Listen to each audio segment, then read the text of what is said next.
para finalizar aqui, inovação e sustentabilidade em portos. Dentro do nosso programa de mestrado, a gente tem um evento que ocorre mensalmente, que se chama Ciência e Negócios, né? E esse painel é um painel que está dentro dessa programação, mas ele é parte, né, desse evento que a gente faz ali no programa de mestrado profissional do PMPGIL, né, como o Ciência e Negócios. Então ele está dentro, ele foi incluído esse painel para a discussão desse tema tão importante, né, porque a gente vive aqui num hub portuário. Santa Catarina tem um diferencial muito grande dessa questão de comércio exterior, né? Então portos e terminais e retroárea muito atuante. Então, dentro desse evento que o programa mensalmente realiza, chamado Ciências e Negócios, ele tem um patrocínio da FAPESC, né? E foi uma honra, então, a gente juntar, né, dentro do ICSIS, esse nosso evento tão importante do nosso programa. Então, gostaria de começar, então, apresentando a mesa aqui hoje, do painel que vai discutir. A gente vai ter o Cristiano Bertier de Anhaia, gerente de meio ambiente do Porto de Itapuá. O Cristiano é engenheiro ambiental e de segurança formado pelo Unisul, com MBA em gestão empresarial em projetos pela FGV. Há 12 anos ele está à frente aí da gerência de meio ambiente do Porto de Itapuá. Construiu carreira diversificada, atuando em projetos ambientais e de segurança nas áreas portuária, industrial, automotiva, dragagem e hidrovias, mineração, estaleiros, habitação, saneamento, empreendimentos turísticos e de produção e distribuição de energia. Então, convido o Cristiano a fazer parte aqui da...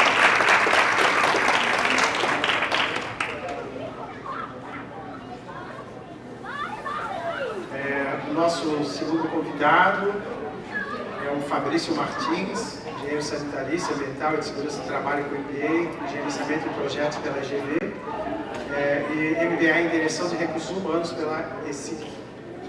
Ele é Chief Happiness Officer pela Happiness Business School e URHO, Coach certificado do Instituto Brasileiro de Coaching, IBC, e HCM Book 3G Practitioner pelo Human Change Management Institute. Possui mais de 20 anos de experiência na gestão da saúde, segurança e meio ambiente e sustentabilidade em unidades industriais de construção naval, offshore e portuária. Atual gerente de sustentabilidade, segurança do trabalho em portuária e meio ambiente da Portonave. Então, Fabrício, muito bem-vindo.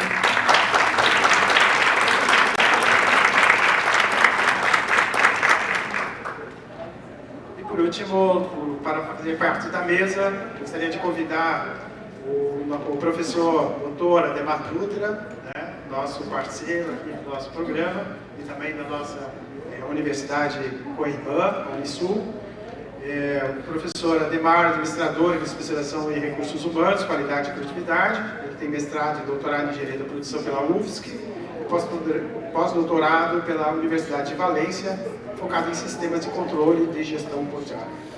Com mais de 35 anos de experiência na administração pública de Santa Catarina, é professor da Unisul nos cursos de graduação, mestrado e doutorado em administração.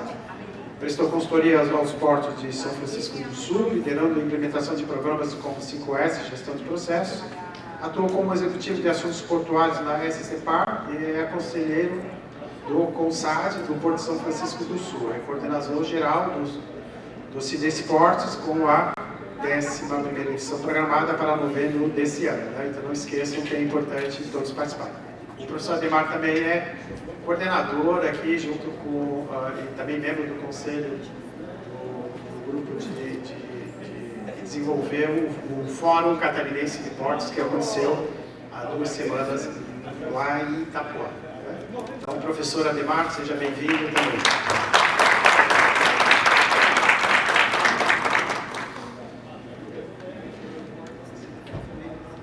Então, podemos começar, então, antes do nosso debate, né? Gostaria de convidar, então, o Cristiano de Itapuá para fazer a sua apresentação. Na sequência, o Fabrício, e depois a gente discute, né,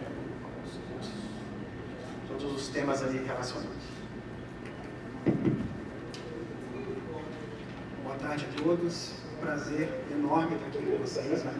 Ainda mais com uma mesa dessa, né? Meu amigo Fabrício aqui, professor Ademar, que também considero um amigo aqui de longa data. Um prazer mesmo estar aqui com vocês, né?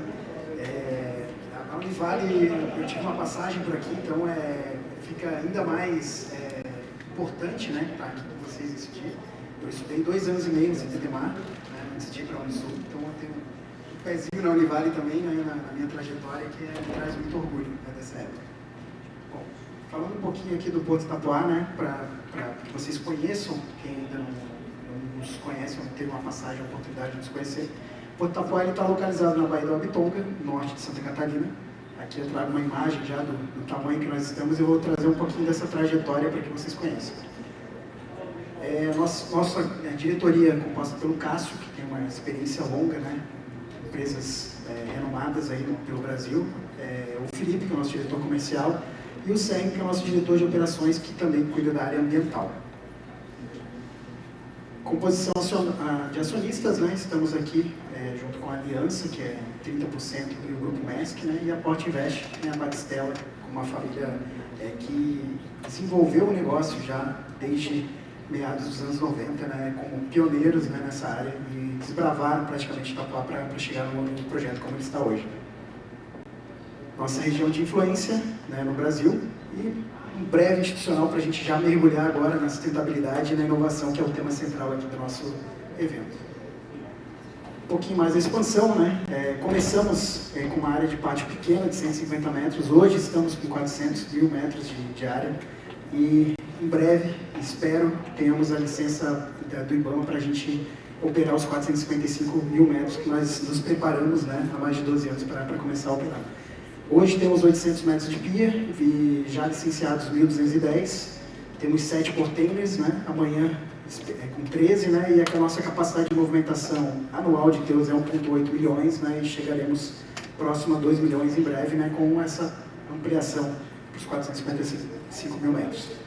Eu trouxe para vocês aqui, gente, 3 cases, né, de inovação e sustentabilidade, e lógico, assim, a intenção é sempre abrir o máximo, né, disso. Eu vou passar rapidamente para que a gente também tenha mais tempo de debate, que eu acho que é aí que a gente enriquece, né, trocando mais experiências. Mas eu quero trazer para vocês um pouquinho do nosso desafio com a neutralização de carbono. Né? É um tema que é bem emblemático, né, nas empresas e nas companhias. É um tema global e trazer isso dentro de um meio portuário, que eu considero um meio extremamente regulado, né?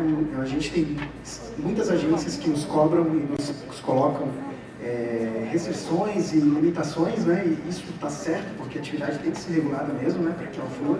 Mas quando você traz inovação no meio tão regulado, os desafios são tremendos, né? São enormes. E para a gente chegar nesse caso aqui foram muitas barreiras superadas até, eu vou trazer um pouquinho para vocês agora. Bom, mudanças climáticas para a gente, né? Primeiro, o desafio de atender o ODS 13, né? A ação contra a mudança global, trazendo o princípio da precaução, o princípio da responsabilidade comum, né? A gente leva muito a sério os 2 fatos notórios sobre a superfície da Terra, né? O primeiro, o aumento da temperatura média da superfície do planeta, né? Desde o início da era industrial, e também o aumento da concentração de gases resultantes de combustão de carbono fóssil. Né? Adaptação, nosso compromisso climático, né? São todo esse case de neutralização de carbono começou, né, em 2018, quando a gente começou a estudar nosso inventário de emissões, entender como é que estava distribuído o escopo 1, 2 e 3 do Porto Itapuá, essas nuances, né? No Porto Itapuá a gente buscou, em vez de a gente contratar uma consultoria, a gente se desafiou mesmo, a gente mergulhou na metodologia do GHG Protocol. E a gente tem hoje, dentro da nossa equipe, 2 especialistas formados, né? A gente faz o inventário de gases em casa, né? E isso traz para a gente um controle da onde que a gente pode apertar e ajustar para que a gente consiga, a cada ano, trazer mais e mais resultado em eficiência e neutralização. A gente está com um desafio, eu falo para a equipe assim, gente, a gente precisa chegar nos motores. Quando a gente chegar no efeito Joule dos motores e ver que a gente está tendo perda de temperatura que não deveria ter, a gente está chegando onde a gente queria. Não estamos nesse nível ainda, tá, gente? Mas a gente vai chegar, porque é importante ter um foco, né, e um objetivo concreto definido. Né? O Porto Itapoá hoje ele já tem a sua certificação, né, dentro do programa GHG, que é feito pelo projeto, pelo programa Registro Público de Emissões da FGV, né? E há 3 anos nós já somos certificados na categoria ouro, que significa que a gente realmente abre a caixa preta do inventário para uma comissão que avalia os nossos inventários, os nossos resultados e certifica que as informações que estão lá batem com a realidade, são confiáveis e são concretas. Né? Então isso é importantíssimo quando você avalia um inventário de emissões, porque, como todo novo mercado, existem questões que são subjetivas, né? Em nosso caso, o que nos traz muita segurança é estar junto com o GHG Protocol e certificado na categoria mais estrita deles. Aqui um pouquinho dos resultados do nosso inventário de emissões, né? Então, nosso desafio está aí no escopo 1, escopo 2 e escopo 3. Né? Hoje nós temos 12.814 toneladas de carbono equivalente, né? Que equivalem a 91.495 árvores. Né? Esse é o nosso desafio no carbono no Porto Itapoá. Para nós, né, é importante reduzir, compensar e neutralizar as emissões de carbono. E como é que nós buscamos fazer isso? Né? A gente busca, além de uma ferramenta que eu vou mostrar para vocês agora que nós estamos desenvolvendo inovadora, a gente também busca no nosso plano de expansão anexar boas práticas que trazem mais eficiência principalmente operacional para o nosso negócio. Os novos equipamentos portuários, que são RTGs, né, que são os nossos guindastes de pátio, hoje todos eles são híbridos, né, então eles já têm uma redução de 40% do consumo de diesel. A gente está buscando o ferramental, tecnologia e inovação para a mudança da matriz energética da nossa planta.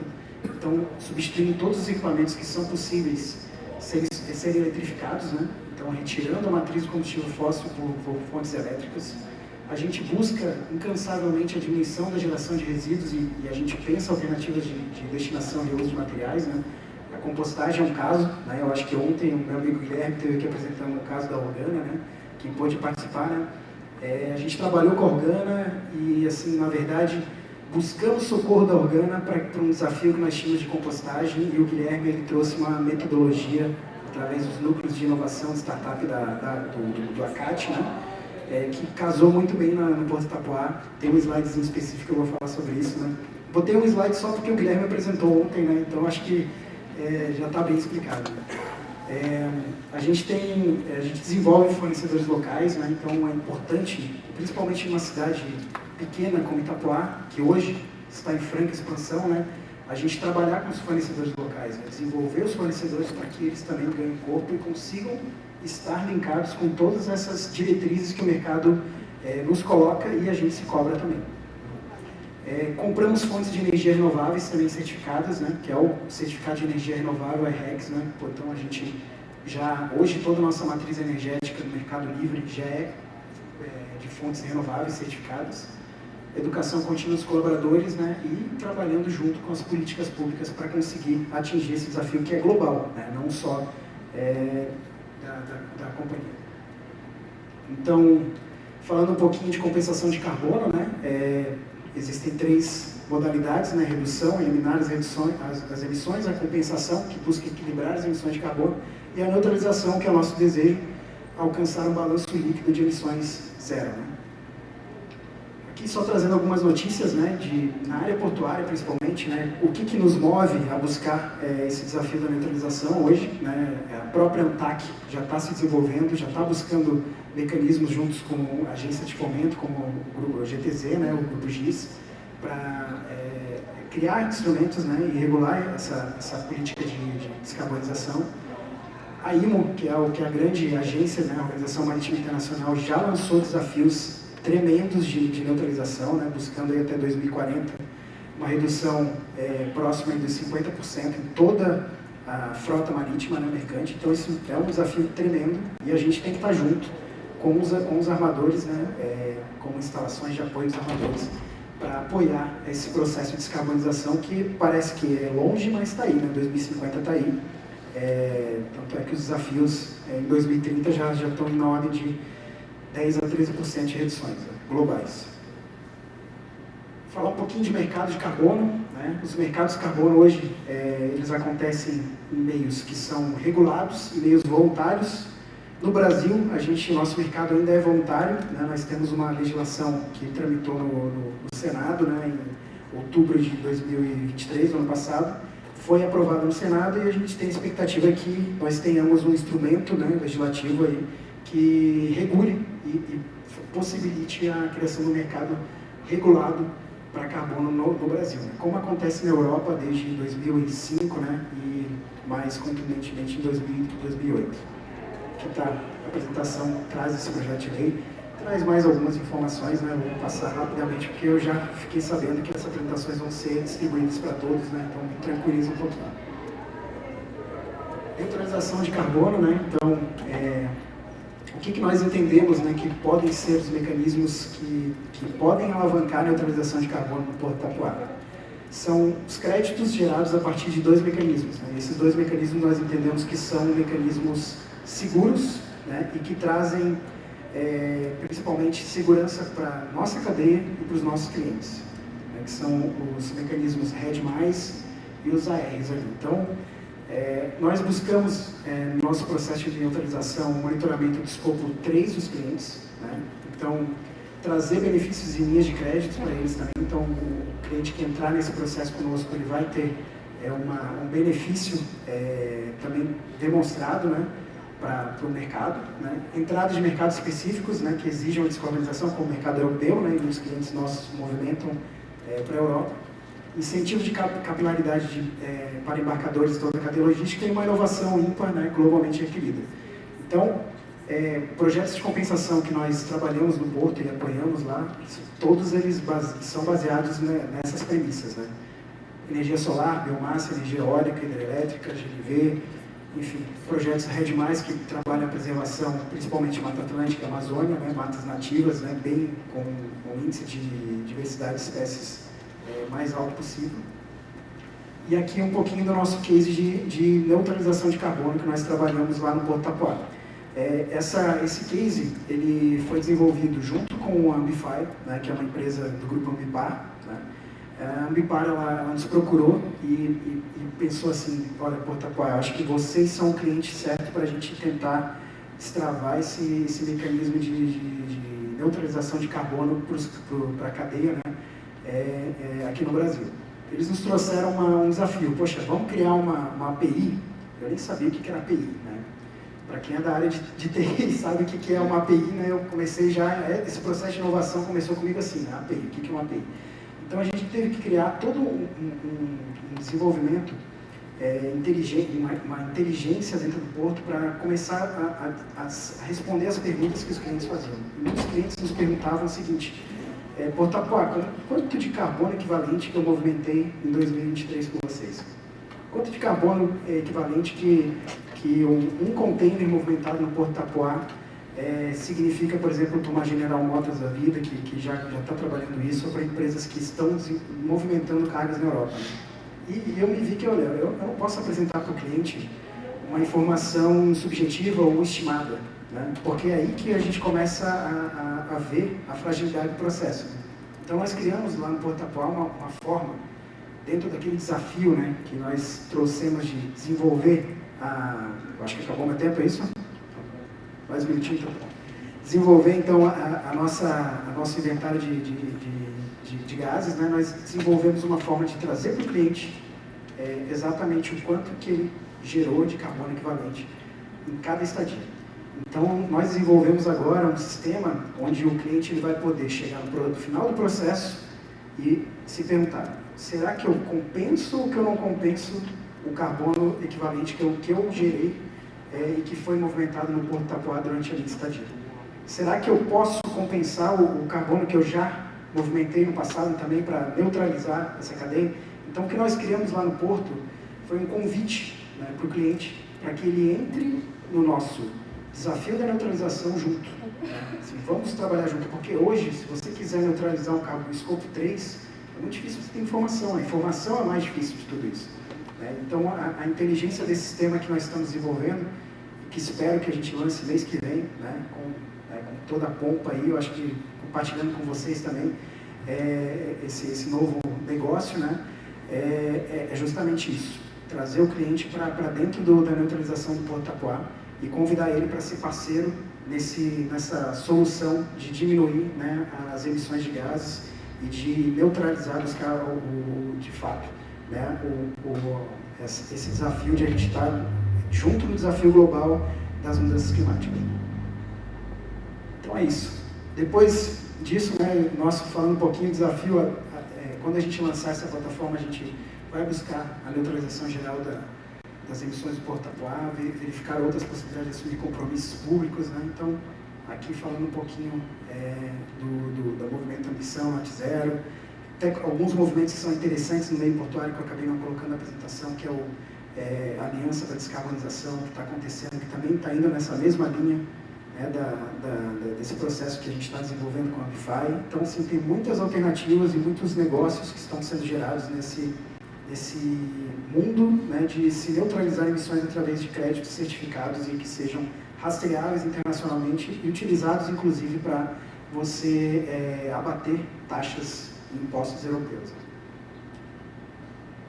No Porto Itapuá, a gente tem um outro case, que é a gestão sustentável da água. Muito rapidamente, são 2 slides aqui, né? A gente olhou para nosso plano de gestão hídrica e a gente viu assim, olha, o que a gente pode fazer para trabalhar a escassez hídrica, para se preparar para possíveis impactos de falta de água ou de muita água. Enfim, a gente está vivendo um mundo hoje que é muito difícil você prever, né, o que pode acontecer em função das mudanças climáticas, e o caso do Rio Grande do Sul, muito triste, ele prova isso, né? Lá no Porto a gente juntou todas as fontes de água e a gente trabalhou um plano de gestão hídrica, né, inclusive olhando para o nosso pátio como um grande telhado, né? Poxa, será que, se eu não tenho armazéns tão grandes assim, será que eu posso usar o pátio hoje como uma fonte de captação e aproveitamento de água de chuva? Pode sim, e é aprovado. Temos um projeto lá desenvolvido, e se os planos de mudança climática nos mostrarem, olha, temos um risco iminente de falta de água, a gente tem o nosso pátio hoje como uma fonte, né, para coletar essas águas. Novo armazém foi lançado agora recentemente, ele já está todo baseado nisso, né? Então toda a captação e aproveitamento de água de chuva, os efluentes que são gerados nesse armazém, eles vão para uma estação, essa estação ali tem 99,8% de remoção de carga poluidora, uma coisa assim que eu achei que era impossível quando eu estudava, eu achava assim, isso aí nunca vai acontecer. Acontece, né? As membranas que a gente está desenvolvendo lá, bioreativas, trazem isso, e todo o efluente gerado retorna para ser utilizado no próprio armazém. Então, essa estação de tratamento desse armazém não tem ponto de lançamento. Foi a estação de tratamento mais fácil de ser licenciada que eu já fiz na minha vida, porque o órgão ambiental ele ficou boca aberta e falou assim, pô, como assim, não tem ponto de lançamento? Não tem ponto de lançamento. Então, a gente caminhou toda a tubulação mostrando para o órgão ambiental licenciador, dizendo assim, não tem ponto de lançamento. E realmente a água retorna para o armazém, aquilo que não é aproveitado a gente coleta com caminhão próprio e é utilizado para a rua, até para, se o cliente precisar que a gente lave alguma carga ou faça um serviço que também é comum na área portuária. Bom, aqui tem uma foto do nosso time aí, o Lucas, nosso engenheiro químico, e o Marcos ali, que é o nosso técnico de saneamento. Desafio tremendo, e eles conseguiram, né, chegar em 99% de remoção. Lixo zero, dei um spoiler antes, né? Guilherme também da Organa já apresentou. É um case que a gente tem um carinho tremendo lá no Porto Itapuá. Então, todo o nosso resíduo hoje, que é compostável, ele é compostável de 100%. Com a compostagem, a gente conseguiu se tornar lixo zero.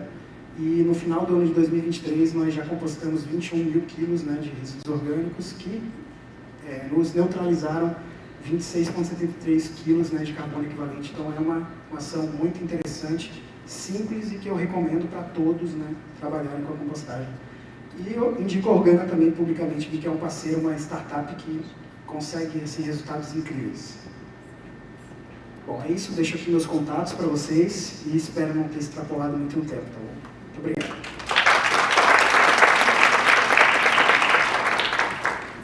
Muito obrigado Cristiano, pelas suas colocações, bem interessante, né? Sempre com essa pegada ambiental bem forte e também mostrando um pouco de inovação. Agora eu queria também que o Fabrício também apresentasse o seu case aí do porto, da Portonave, né? E aí depois a gente vai começar a discussão. Boa tarde, boa noite, pessoal. Uma honra estar aqui com vocês. Amo esse ambiente universitário.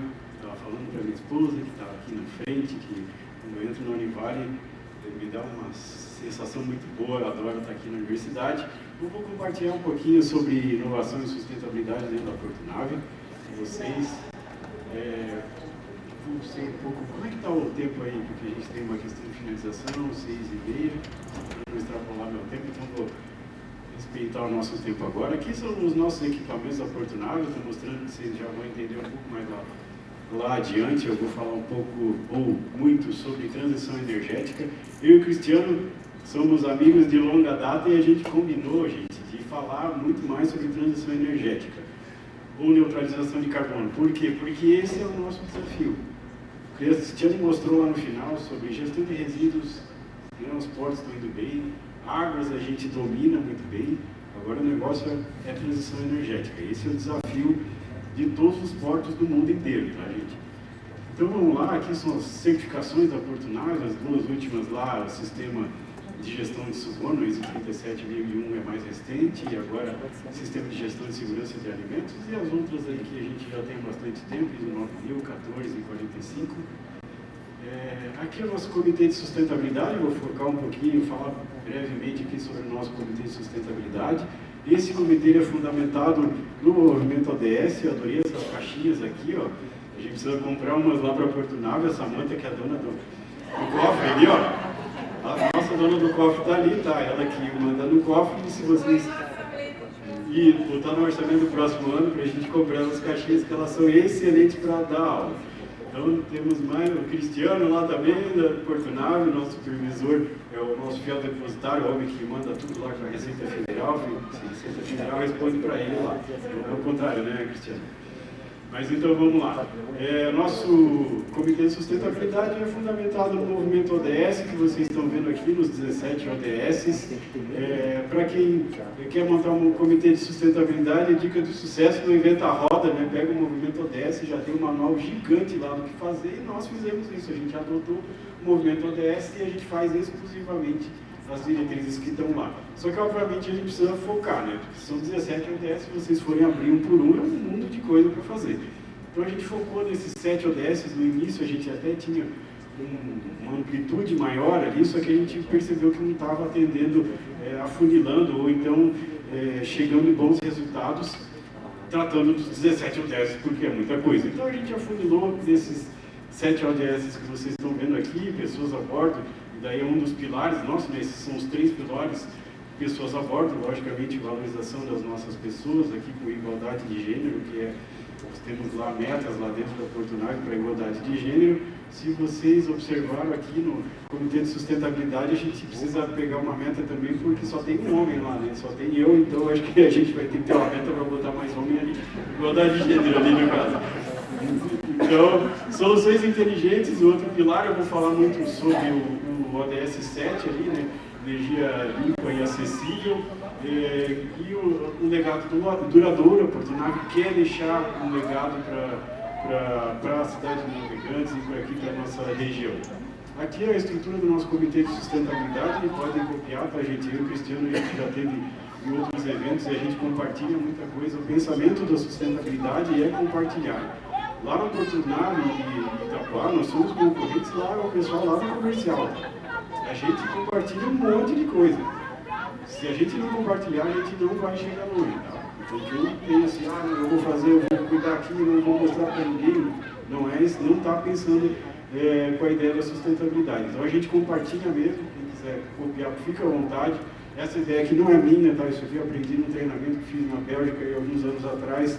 Os portos na Bélgica, os comitês de sustentabilidade são fundamentados no movimento ODS, isso lá já há bastante tempo, e é lá do Objetivos do Milênio, tá? Quem é mais antigo aí em sustentabilidade lembra lá dos Objetivos do Milênio, que veio antes dos ODS. Enfim, então são 6 grupos de trabalho lá: comunidade, pessoas, paz e justiça, energia, planeta e água e saneamento. E os ODS, e o ODS lá embaixo é o que cada um cuida, né? O ODS 8 aqui com comunidade, e aquele de baixo 4 e 5, que essa cultura ali está funcionando. Aqui 4 e 5, o grupo de pessoas que trabalha hoje exclusivamente isso. No início a gente trabalhava todos esses ODS que vocês estão vendo aqui, depois a gente afunilou. O Paz e Justiça, esse é um grupo muito importante para a gente. Fora aqui do Brasil, esse é um grupo de muito cuidado, né, nos comitês de sustentabilidade. Aqui no Brasil é difícil alguém trabalhar esse ODS 16, tá? Mas ele é de extrema importância. Aqui a gente está falando de anticorrupção, aqui a gente está falando de uma série de coisas que prejudicam o nosso planeta inteiro, né? Aqui o grupo Energia, o planeta que cuidava de todos esses, e agora exclusivamente o ODS 12 e 14.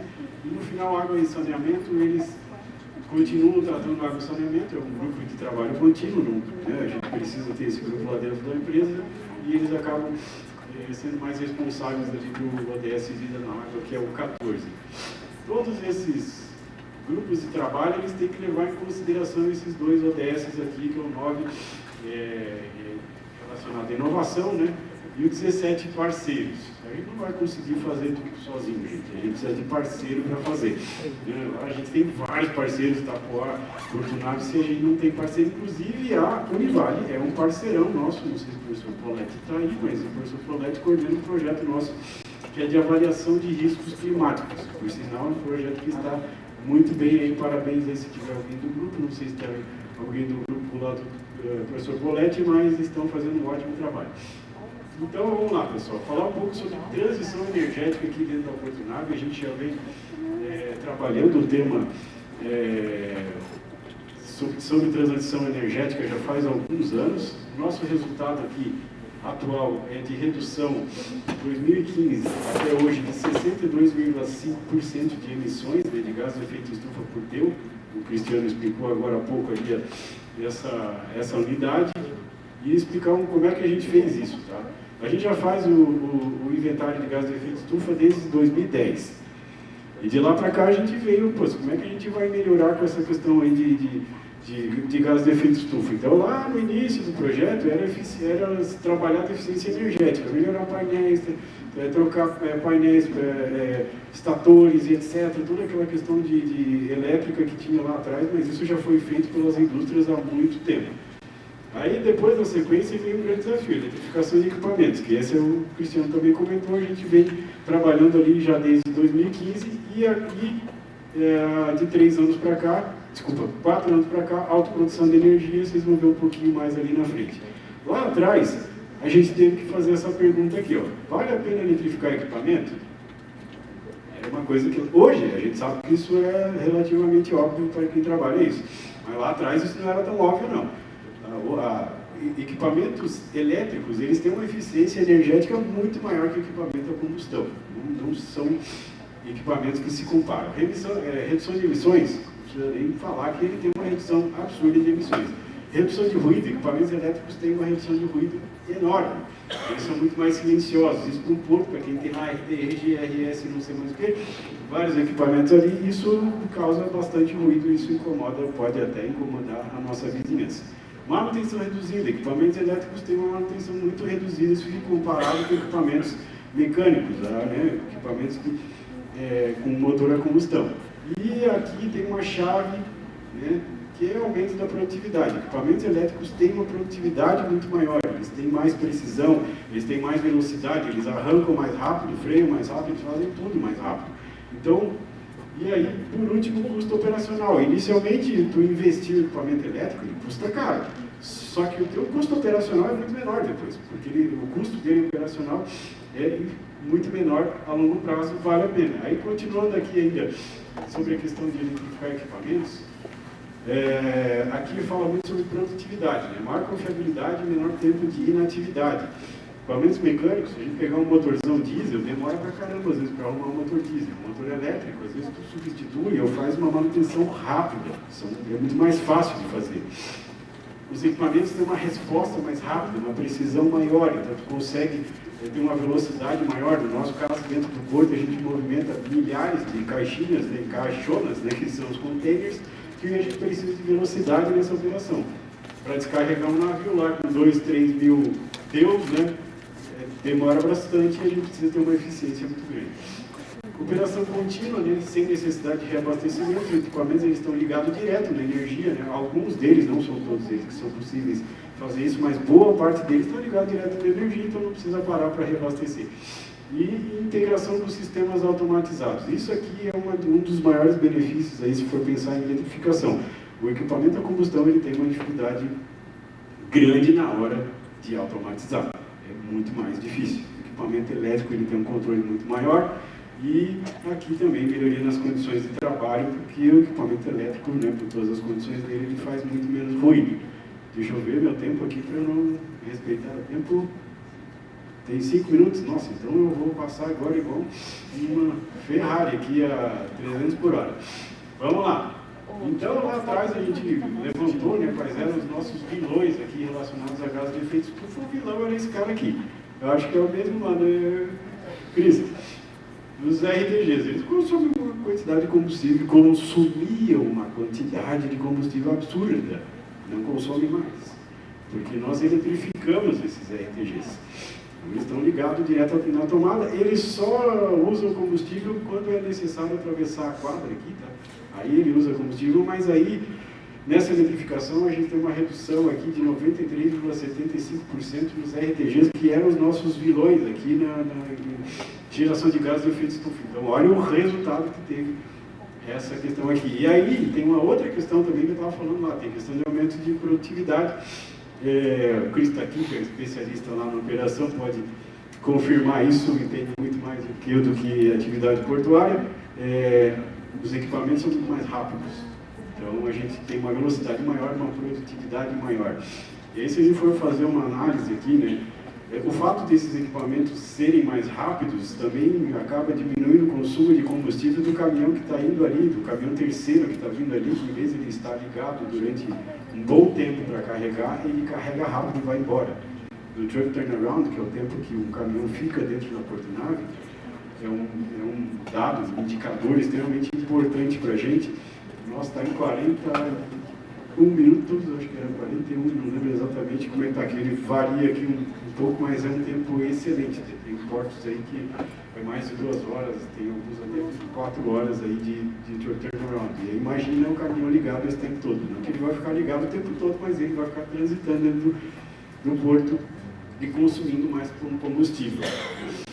Um investimento ali de 25 milhões, então o nosso resultado foi de mais de 93%. Aqui são os gráficos, né, que a gente acompanhou desde 2016, que foi a instalação até hoje, da redução das emissões dos RTGs. E ali a gente foi evoluindo. Bom, do RTG o que a gente vai fazer? Vamos comprar RS, né, Rich Stackers melhores. Né? O que é melhor? Um motor com motores Tier 4, que são motores que têm mais de 25 aqui, 26, no nosso caso aqui 26,4% de redução de emissões por cada equipamento desse aqui.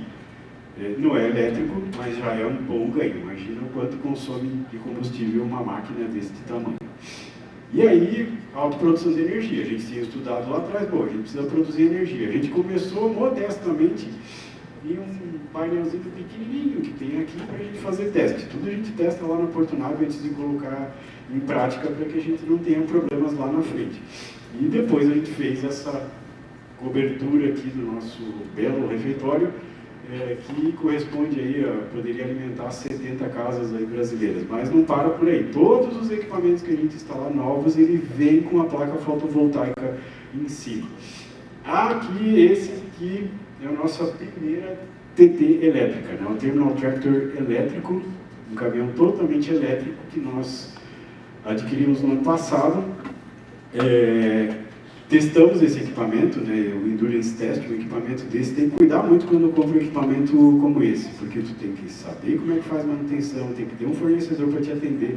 Imagina tu comprar 10 caminhões desse aí e dar um problema, o que você vai fazer? Já pensou? Para o porto, né, Cris? Para o porto, e aí o Cristiano lá vai estar dando pulo lá até o não sei onde, né? Então, de forma muito responsável, foi comprado um equipamento para teste e desenvolvimento, né, do equipamento. Então, a nossa área lá de manutenção comprou, fez o Endurance Test, ele está rodando já há um bom tempo, é um equipamento que vale a pena, e aí sim, beleza, foi testado, passou meses testando, aí a gente vai, opa, tem 1 minuto, eu vou acelerar. Eu disse que ia a 300 por hora, agora eu vou ter que ir a 450, não sei se a Ferrari alcança 450, mas eu vou acelerar aqui. Aqui a gente comprou esse equipamento, uma RS totalmente elétrica, que dá para chegar aí para o final do ano, no início do ano que vem. E aí sim, nós estamos zerando as nossas emissões com um equipamento como esse. Vocês imaginam o custo de equipamento elétrico comparado com o equipamento a combustão. Aqui o certificado IREC, o Cristiano já comentou na apresentação dele.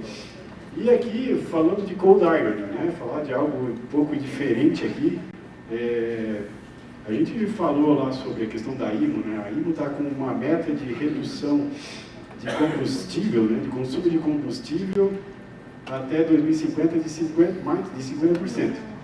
Imagina um navio consumir menos 50%. Os caras vão ter que fazer de tudo para reduzir. Uma das formas, né, é essa daqui. Mas aí é uma forma que o porto pode ajudar. Qual que é o problema aqui? O navio, quando para no porto, fica lá consumindo combustível. Ele precisa, não dá para desligar o navio quando ele chega lá. Ele precisa de toda uma estrutura lá dentro para funcionar que consome combustível pra caramba. Eu trabalhei em construção naval, então eu já entrei um pouquinho em navio, já vi navio em construção e sei o quanto consome de combustível um veículo desse tamanho. É muito combustível, gente. Então esse é o problema. Só para vocês terem uma ideia, olha só o tamanho desse probleminha aqui, ó. Cerca de 90 mil embarcações realizam mais de 90% do comércio global. Olha só esse número aqui que interessante. 3% das emissões de dióxido de carbono de todo mundo são causadas pela indústria naval. Olha o tamanho disso aqui. Isso aqui é maior do só Estados Unidos, China, Rússia, Índia e Japão que consomem mais do que a operação naval. Olha o tamanho desse problema que eles têm aqui. Nossa, porque todo mundo aqui compra alguma coisa que veio aqui no navio. Então esse problema não é só do porto e não só do navio. Todo mundo que está aqui dentro dessa sala está nesse planeta e em algum momento usou alguma coisa de um navio. Então, se essas 90 mil embarcações fossem consideradas um país, ele seria o 6º maior poluidor, maior gerador de emissões de gás de efeito estufa. Olha o tamanho do probleminha aí. Como é que resolve isso? Um dos nomes, né? Existem vários nomes, mas um deles é o cold iron, que é literalmente botar o navio na tomada quando ele chega na empresa. É fácil fazer? Não, senão todo mundo já tinha feito. Nem na Europa, em alguns países da Europa existem esses equipamentos, mas não são todos, porque vocês já vão entender um pouquinho lá na frente. Mas literalmente é montar um sistema. O navio, ele, geralmente, os padrões de navio de container, eles rodam a 6.600 volts, tá? Tu tem que fazer, conectar ele na tomada, então vai ter que trazer rede de 13.800 volts, botar em uma subestação para baixar para 6.600 e alimentar o navio. Ah, fácil, né? Como é que essa energia chega lá? Não é fácil não, tá? Alguns benefícios do cold iron, redução de emissões. Enquanto o navio estiver lá, e o navio fica horas parado.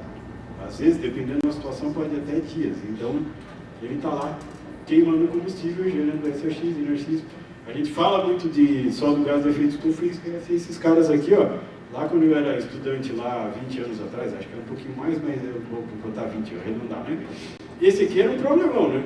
Eu acho que o pessoal esqueceu disso aqui. Isso aqui não deixou de ser problema, não, tá? Tem um monte de gente no mundo inteiro que está com problema respiratório, com problema de saúde por causa desses caras aqui, né, Cris? Lá na nossa época que a gente estudava era esse o problema, e depois a gente percebeu que o CO2 era um problema tão grande quanto. Eliminação de ruído, quando o navio está lá, liga na tomada, acabou, stop now, Cris. Eu vou passar rapidinho. Aqui, então, já vou direto para cá, os benefícios são, o navio, que estiver parado, ele não vai fazer barulho. Aqui está um exemplo, tá? Isso aqui, o navio, quando ele vem aqui, o cold iron ele tem vários nomes, tá? Um deles é esse HVSC aqui, mas esse nome aqui é um nome teórico, né? Se vocês forem procurar na internet, vocês vão achar mais por esse nome aqui. Na Portonave, nós já estamos preparando o nosso cais para fazer isso. Então, aqui ao longo do cais, aqui já está sendo feita uma grande reforma aqui na Portonave e a instalação de todos os dutos e tal e tudo mais está sendo feito nesse momento. E aí vem o desafio dos portos. Vai parar para fazer isso aqui? É um problemão. Nós estamos investindo para receber navios maiores. Por esse motivo, estamos já aproveitando para colocar o Cold Iron aqui. Então a gente já vai se beneficiar com isso e aproveitar essa situação, mas quem não está... Bom, agora no final aqui, passando o relatório de sustentabilidade, prêmios e certificações, eu já terminei, então eu tenho que fazer bem rapidinho. E aqui estão os meus contatos, passei nos 450 km por hora, é aquele botão ali, placa aqui, stop now. Stop now. Yes. Valeu, obrigado. Bem, Fabrício, obrigado pela apresentação aí, mais um case importante de exemplo, né, que serve de exemplo ambos os portos. Agora eu gostaria aí, então, vou passar a palavra aqui para o nosso moderador, o professor Ademar, fazer as primeiras perguntas, enquanto isso eu vou acessar aqui o Slido para a gente fazer as perguntas da plateia.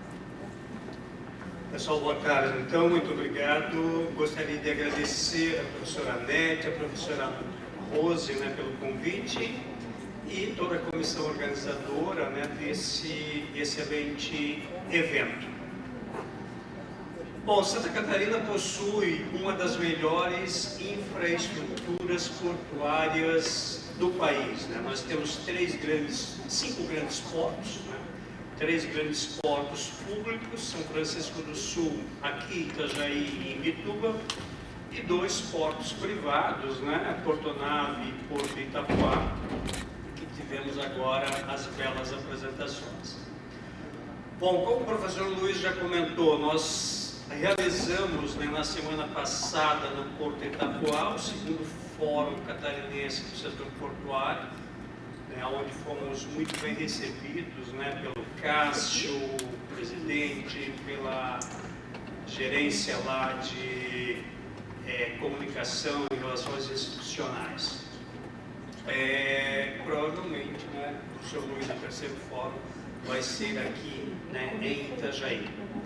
Nós organizamos também o Cidesport, um congresso internacional de desempenho portuário, que este ano vai para a 11ª edição, né, no mês de novembro.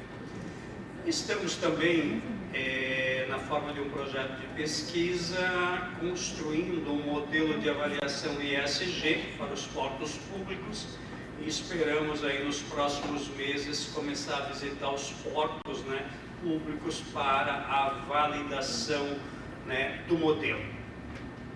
Bom, depois 2 belas apresentações aqui, Porto Itapuá, Portonave, né, e aí a gente tem 2 especialistas aqui que colocam a mão na massa, né, que apresentaram um conjunto de ações, né, que eles coordenaram, que eles executaram.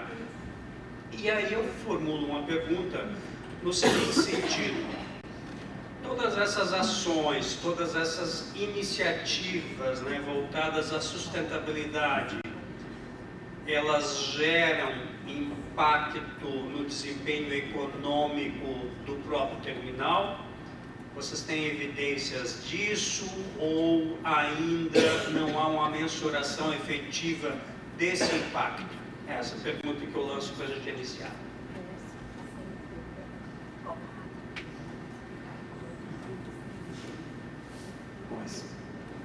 Excelente pergunta, né? Obrigado pelos elogios lá no fórum, foi um prazer imenso, né? A realização lá no Porto Itapuá. Bom, a pergunta ela é um desafio, né? Porque existem resultados que são tangíveis, né? E existem resultados que são intangíveis, né? Quando a gente fala em sustentabilidade. O desafio é tangibilizar. Esse é o nosso principal desafio, né? A gente conseguir numerar e trazer para a realidade do mercado aquilo que nós estamos desenvolvendo e alcançando, né, não só dentro do interno na empresa, mas também externo, né, nas nossas comunidades, na cadeia, né? Isso que o Fabrício trouxe aqui, né, de, poxa, as áreas ambientais elas não são concorrentes, né? A gente tem um desafio global. Então, quando a gente começa a tangibilizar aquilo que a gente desenvolve de desafio, fica mais fácil, né, de trazer para dentro dos balanços, né, vamos dizer assim, né, que a gente discute todo mês, né, nas nossas reuniões de resultado. Então, a forma, eu acho que concreta de conseguir trazer isso é a gente jogar com as regras do mercado. Olhar para a sustentabilidade com os indicadores do mercado, né? Então, a gente se compara muito, seja em questionários, né? Pô, o que está sendo feito na Europa? Como é que eles medem lá a eficiência energética? Como é que a gente está em relação ao mercado europeu? Que tipo de taxação, de tarifa que a gente consegue ajudar o nosso cliente para que ele consiga compensar aquele carbono que ele vai ter lá na barreira tarifária lá, quando ele exportar o seu produto que é taxado, né, nesse caso. Então, o case que eu trouxe aqui, ele demonstra muito isso, né? Aquele cliente que quiser compensar suas emissões no Porto Itapoá, quando a plataforma estiver pronta, ele vai poder usar esse certificado que foi gerado lá para abater uma taxa na barreira alfandegária que ele vai ter, seja movimentando cimento ou seja movimentando qualquer produto que seja com uso intenso de eletricidade. Né? Então, o desafio está aí, né? A gente trabalhar as ações, testar as ações, que nem o Fabrício comentou muito bem, né? Vamos testar, vamos ver, vamos botar o cliente para ver se ele apoia, se ele não apoia, e entrar dentro da cadeia. Quando a gente entra dentro da cadeia do cliente, a gente entra dentro da solução, não só logística, mas na solução de sustentabilidade da cadeia. E daí a gente consegue tangibilizar os resultados. É uma forma introdutória de trazer essa pergunta tão complexa que o professor colocou. Né?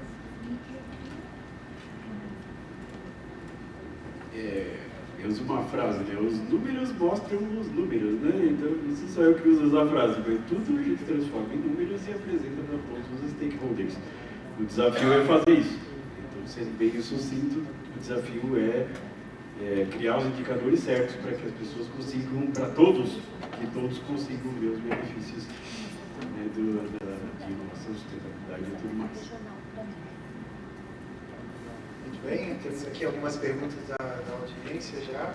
A primeira, que é uma pergunta que eu também iria fazer, já está bem direcionada, então, como está a aderência ao programa Navios Verdes nos locais onde vocês operam? Que é essa transformação, né? Os navios vão ter que ser transformados, esses motores, em motores de combustíveis, biocombustíveis ou hidrogênio verde, qualquer coisa nesse sentido. Né? E os terminais vão ter que se adaptar a isso, né? Vão ter que ter toda a estrutura, a infraestrutura, para que os navios sejam abastecidos com esses combustíveis. Como é que está essa aderência? Aqui em Itajaí a gente teve a visita do navio da CNA CGM, que era movido a gás. Né? Ele tem até uma proa bem diferentona. Então, a gente vê uma movimentação nos armadores. Os armadores europeus, eles têm uma preocupação gigantesca, né? Os armadores de outros países, de outras regiões, nem tanto, mas os armadores europeus, eles estão se movimentando muito. Eu acabei não falando, né, mas a Portunave ela é 100% da MSC, MSC Cargo e Cruzeiros. A Portunave é 100% da mesma empresa. A movimentação dentro é muito grande nesse sentido e as cobranças são enormes. E a gente vê isso em outras empresas, assim como teve na vez da CNA, CGM, existe uma cobrança enorme para que isso evolua uma velocidade maior dentro da própria MSC. Eu acredito aí que Maersk, que os Hamburg devem estar se movimentando. Vai deixar o Cris falar aqui. Perfeito. É exatamente isso. É exatamente o que o Fabrício comentou, né? Na Itapoá, a gente já recebeu a trocação desse navio movido a gás.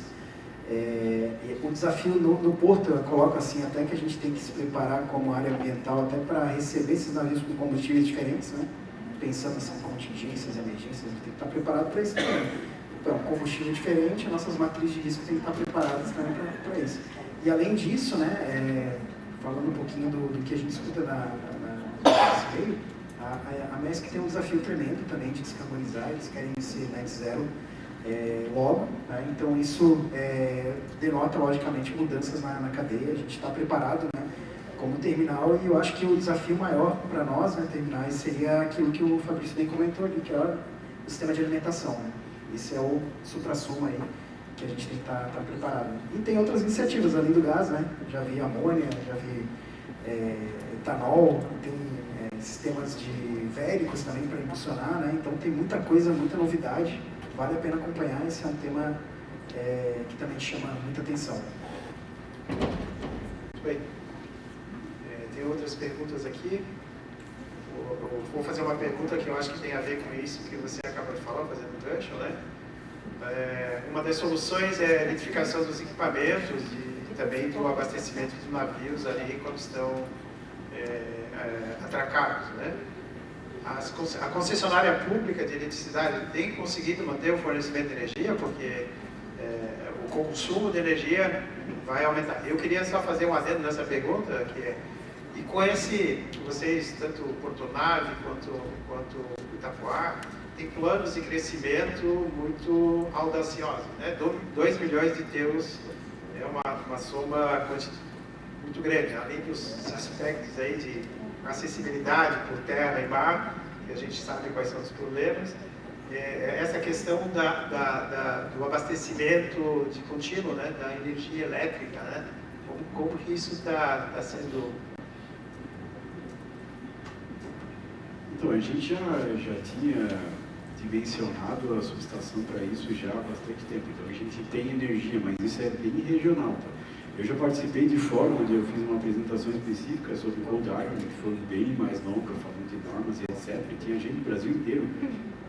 Isso, daqui para Itapuá pode mudar. O pessoal lá para o Nordeste, super difícil. Né? Aqui na nossa região, falando aqui do Porto de Navegantes, da Porto Nave, nós já estamos preparados. Mas eu sei que isso é um desafio comum entre a grande maioria. E aí a questão é do custo. O custo aqui é um, em outros estados é outro. Tudo isso tem que ser levado em consideração. Não, vou aumentar minha subestação, vou fornecer mais energia, tem custos envolvidos e tudo mais. Perfeito, é uma preocupação que temos que ter, né? Que o empreendimento ele só vai funcionar se tiver energia disponível, né? Energia para terminais que buscam eletrificação. É o caso do Porto Itapuá, a Porto Nave é um case, né, de sucesso disso também. É realmente a disponibilidade de energia, né? E lógico, Santa Catarina não tem nenhum indício de que vai ser penalizar esse tipo de empreendimento quanto a isso. O Porto Itapuá também tem subestações e a gente está investindo na nossa ampliação já para poder estar adequado a isso. Só que eu acho que o caminho, visando mais de longo prazo, é olhar para a autogeração. A autogeração é o caminho que toda empresa, eu acho que busca sustentabilidade deve estar atenta, porque existem muitas possibilidades, né? Seja eólica, elétrica, a gente tem que olhar para todos os caminhos e realmente não se fechar, né? Porque qualquer ganho de eficiência, né? Seja em custo ou em operação, né? De fontes energéticas vão trazer resultado para a companhia também.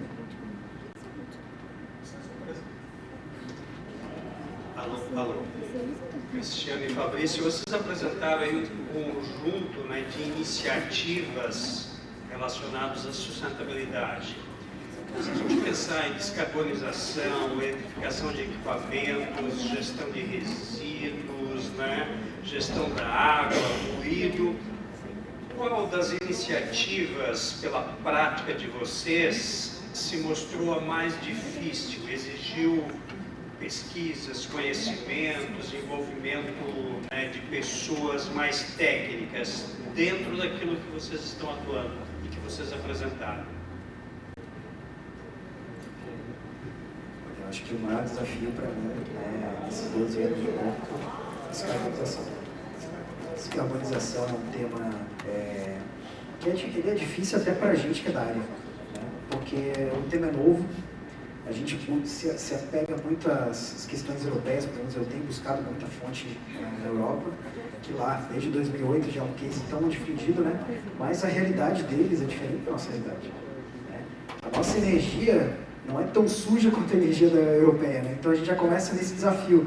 E além disso, a gente tem assim, aquele velho desafio da inovação, né? Existem muitas forças contrárias à descarbonização em qualquer meio que você vai caminhar, né? Seja pelo tabu que seja pela falta de regulação.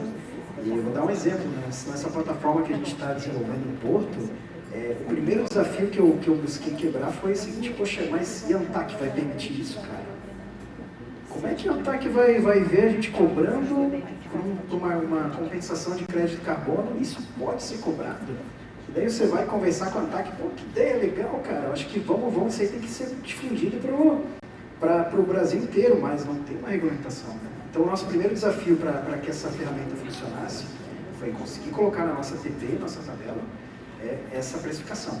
Depois que entrou, opa, caminho verde, vamos avançar. Por quê? Porque o risco de a gente fazer toda a aplicação, desenvolver tudo aquilo, depois chegar lá, peraí, não pode. Já pensou como é que seria? Né? Então, eu coloco assim, que a descarbonização vai ter um marco bem importante, né? Que é quando a gente o Brasil entrar no mercado regulado. A gente entra no mercado voluntário de créditos, né? Eu acho que o caminho é o crédito, só que ainda existem, se você olhar, saiu algumas notícias na mídia agora recente sobre fraudes na emissão de créditos de carbono, em fazendas, na Amazônia. Então, esse tema é um tema muito sensível que a gente precisa ter muito cuidado, assim, atentar todos os elementos e certificar de que tudo está correto, certificado, auditado e funciona. Então, acho que esse é o grande desafio que eu colocaria hoje nesse tema. Sem dúvida é a transição energética. Por aqui, fora do Brasil, Europa, se for fazer um treinamento, sustentabilidade nos portos, por lá para a Bélgica, né, que eu tem os grandes centros de treinamento aí para Porto ou para a Holanda também, metade do treinamento vai ser sobre transição energética e depois vai se falar vários outros temas dentro de sustentabilidade. Né? Sem dúvida, a transição energética, a gente até não falou aqui sobre hidrogênio verde, né? Se pegar lá o Porto de Roterdã, eles vão finalizar 2025, os maiores geradores ali de hidrogênio verde, uma estação de 200 megawatts. Lógico que é um porto lá gigantesco, né? Movimento mais de 20 bilhões de euros lá por ano. Então, eles já estão, imagina, eles vão terminar isso em 2025. E eles já têm vários pequenos geradores dentro do Porto de Roterdã. Na Bélgica já tem, eu sei que o Porto de Ducam também, e Oman. Né? Aí também depende da dificuldade do país, eles estão mais evoluídos ou não. Mas a energia que está sendo gasta em transição energética, com certeza, é o maior desafio de todos nós, de todo o Porto do mundo inteiro. Ok.